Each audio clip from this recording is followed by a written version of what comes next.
Hi Gaurav, Hello, ma'am. How are you doing? I'm fine. So, how is it there? How is it going for you? It's been a It's long going time, pretty right? well. 4 years. Yes, that's right. That's right. 4 years. It's So, going pretty well. how are you're done with your studies, Gaurav? Now, what are you doing currently? Tell us about yourself. So my name is Gaurav Harshe, and I came to the US in fall of 2016 to do my master's in electrical and computer engineering at Colorado State University. And I graduated in May of 2019, and I've been working with the university since. And I've just been working with students, working with the university to do certain things in the international programs office. So yeah, that's been my life for the past 4 years, and it's been pretty good. So, Gaurav, can you just give us an idea about what the international students are facing during this pandemic? Yeah, for sure. So couple of things to start with. The pandemic pretty much hit in the US very early in about February, but there weren't a lot of actions taken until about March when it. So, Gaurav, what is the situation out there? Can you give us a real picture about what the international students are facing right now with this in this phase of this pandemic?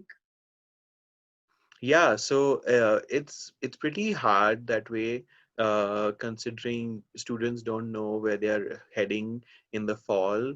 Right now, in the spring semester that ended in May, we'd had very less guidelines about what the international student status would be in the US, and the Department of Homeland Security and the related authorities that had put out their guidance.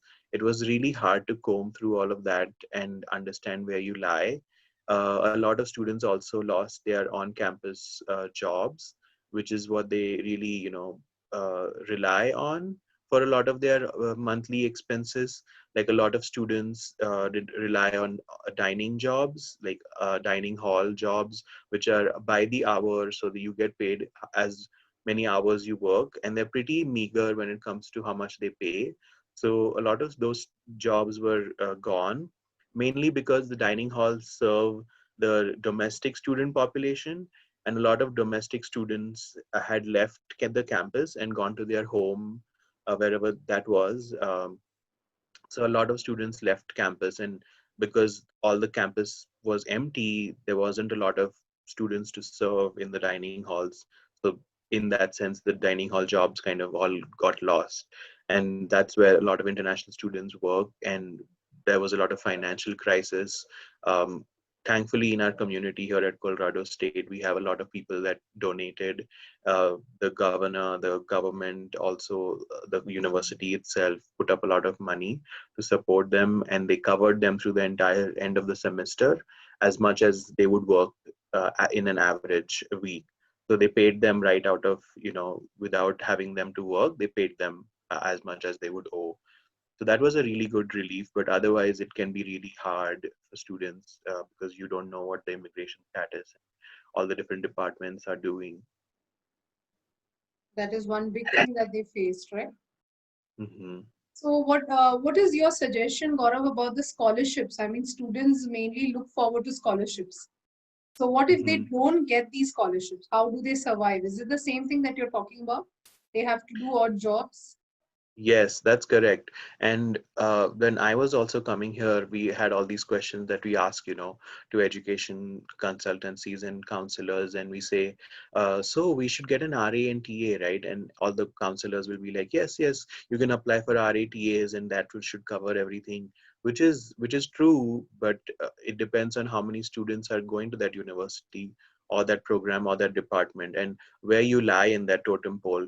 Because if you're a master's coursework student that is not doing research and you're applying to a research institute, you will have in that department a lot of postdoctoral students and also a lot of PhD students before you, but also master's thesis students or master's project students that are using all of the funding that is coming to the research institute. So you as a master's incoming first year, first semester student, you're a very bottom of the totem pole uh, hierarchy. So it's very hard for you to get that. And a lot of students don't realize that they will have to resort to on-campus jobs. And why I say on-campus jobs is, a lot of people will say that you can work 20 hours a week. And people just say that as a passing statement, but that is the reality for a lot of students. And 20 hours is on paper not that much, but when you are working a meager odd job like cleaning dishes in the dining hall, or serving stuff in the dining hall to other students that are coming in, or working custodial jobs like cleaning toilets, things like that, this is very real. And as a master's student that is studying such a high academic program, for you to do that, it can take a heavy toll on your confidence levels, it can take a heavy toll on your stress levels, it can take you down to an imposter syndrome level where you feel this is not the space for me. So all those different stress and mental health concerns can also creep in. And by the time you're able to understand what is happening, you're already in your first, second semester. And then at that time, it's so hard for you to get a new job because you don't know what you're trying to do. You're in the Yeah, semester doing. no, nobody actually tells you all this here. I mean, Yeah, so it's very hard that way. And because we have a lot of students here in our university, Indian students that are very well placed in different on campus jobs, we kind of help each other, saying, okay, I'm going to graduate this semester. Would you want to take over this job next semester? I can teach you a little bit. Like if you want to be in this job, you'll have to learn Photoshop or you'll have to learn editing. So I can teach you over the summer. And in the summer, also, a lot of students will work 40 hours a week. 40 hours a week here is a full work week considered. And working 40 hours in a dining hall can be really taxing. So when I came in the fall for the first time, I used to work on Saturdays and Sundays, 20 hours. So Saturday to Sunday is 48 hours. But I used to work 20 hours of those Saturday, Sunday in the dining hall just to get my money's worth. And then I can Monday to Friday do my academics, because you don't want to go to a class with mucky clothes and smelly clothes, and you don't want to go home and bathe, and that will take a lot of time. You have to arrange all of that time and time management, but you also have to get your money's worth. So you kind of leave your social life, which is probably on a Saturday, Sunday, and go to work. So there's a lot of different things that happen, and a lot of students, maybe like 80% students, will end up doing on-campus jobs, which is sad to say, because you're studying in a master's program, as I said again, in a highly advanced field, and then you're doing this job. So it can be hard, yes. I'm very proud of you. Really, I'm really very proud of you. And the fact is that these are facts that nobody tells us. I don't think that many students who are, dreaming to fly and, make a life out there, I don't think they know all these facts. Yeah, That is and a lot something of that we students should want. know. Yeah, a lot of students will put on their Instagram, all the happy, lucky pictures about, nature, of the fun stuff Yeah, they're doing, right. because that is the millennial lifestyle we are living in, in the Instagram world. Everything has to be Insta worthy, but you don't put pictures of you cleaning dishes in the dining hall, sweating out for, 5, 6 hours continuously. Or like when I was in meal check, you had to stand 5, 6 hours on the table. You could not sit. If somebody, your supervisor, saw you sitting, they would give you a red mark, and if you get 3 red marks, you're basically fired. So you had to do all those tasks, but nobody will talk about that because that's not insta worthy again. But that Correct. is the reality, and you will have to do that for 20 hours every week if you want to really sustain, or if you want to sustain on your own, pay off rent, pay off monthly expenses, not have too much debt at the end of your program. Also, this does not help with your tuition because the money that you get from an on-campus job is very meager. So this only helps with your monthly expenses. And if this is what you can do to help with your, loan money or tuition money, or your parents, family fortune you can save, this is what you can do. And I say you should do it if you can. So, what do you think, Gaurav, about those students who are planning to now fly post-pandemic? And most of the universities have even waived the GRE. So what is in your what's your message to those students?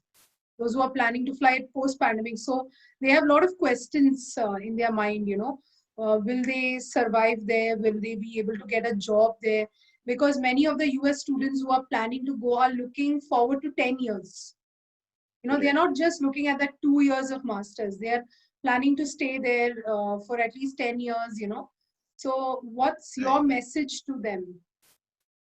I would say the message is uncertainty at this point. Um, there is nothing more than uncertainty to it. So if you have a stable job in your country, in India, in Mumbai, wherever you are, I would say stick to the certainty, stick to the stability that you already have, because the US is not very proper in its guidelines and its immigration advice when it comes to just today. As of today, just this couple of days ago, ICE, which is ICE, Immigrations and Customs Enforcement, released guidelines that they would go back to the March 9th and March 13th, guidelines, but they do not talk those guidelines do not really talk about the fall 2020 semester and what new students will be doing. So new students that are coming right now are the highest risk category when it comes to F1 students, and risk category in the sense of immigration. So immigration and immigration documentation. So what happens is we don't really know with the Department of Homeland Security and the US government where those immigration documents and how those are going to be processed. On top of that, USCIS, which runs all the US consulates, the one in Bandra or other places in India, don't really know when they're going to open or when the new appointments are going to begin. On top of that, there is TSA, which is Transport Security Authority at the US airports. Those TSA agents don't really get the memo well in advance as to what is happening with certain people. So, like international students come under a category and they have I-20, which is the immigration document. But TSA agents don't do that. They don't know a lot of those things. They are security agents, so they don't really understand the education piece or all of those different intricacies. So we have been hearing students being blocked at airports and been sent back, even though they had proper immigration documentation. So I would say to avoid all of that, and if your university is working with you throughout this, saying if you can start online and you can, be in your own country and still continue your education, if that's what your plan is, you want to do that, go ahead. But if you have a job, then I would certainly say stick to that stability, because that is going to come in handy later on. Also, a lot of universities are going to bridge programs, which is basically you can start an online program in your country and then come in the spring semester or come in the next fall semester, depending on what happens with the pandemic and how mobility rules and regulations are lifted. Also, a lot of students are considering deferment options to next year, which is also an option, but just consider that if you're going to defer, so is the other person, so is your neighbor. So you might have a lot more students coming next year, and that might differ how much scholarship options or other support options you might get at that university in the next fall or spring. So there are these different kinds of options, and right now I keep coming back to the fact again is the immigration system is not very supportive. So I would say if you can stay in your country and not pursue education in an online space, paying US dollars and sitting at midnight or after that with the time difference, I would really suggest you to just be put and stay put in whatever you have going on right now. That was a real eye opener, Gaurav, because we had no idea. And in fact, there's a lot of questions I think you have answered for us. So your contribution to all the students here who are planning to go abroad is absolutely fantastic. So Mhm. thank you for your time, Gaurav. Thank Absolutely. you. Thank you so much for connecting. Yeah. In such a short duration, you've connected and you came up, very quickly and said, okay, I'm in. So Yeah, because this is very timely, and I really acknowledge the fact that you are taking the effort to do this. And it's so timely and it's so important to talk about it when people are asking these questions, because if you address this 3 months later, when the semester has begun, it's going to be of no use anymore. thank you so much and take care. Okay. And my best wishes to you. God Thank bless you you, so Gaurav. much. Appreciate you doing this again. So Gaurav, how can the students get in touch with you? Yeah, sure. So if you want, you can send me a friend request on Facebook. I'm at facebook.com/Gaurav Harshe.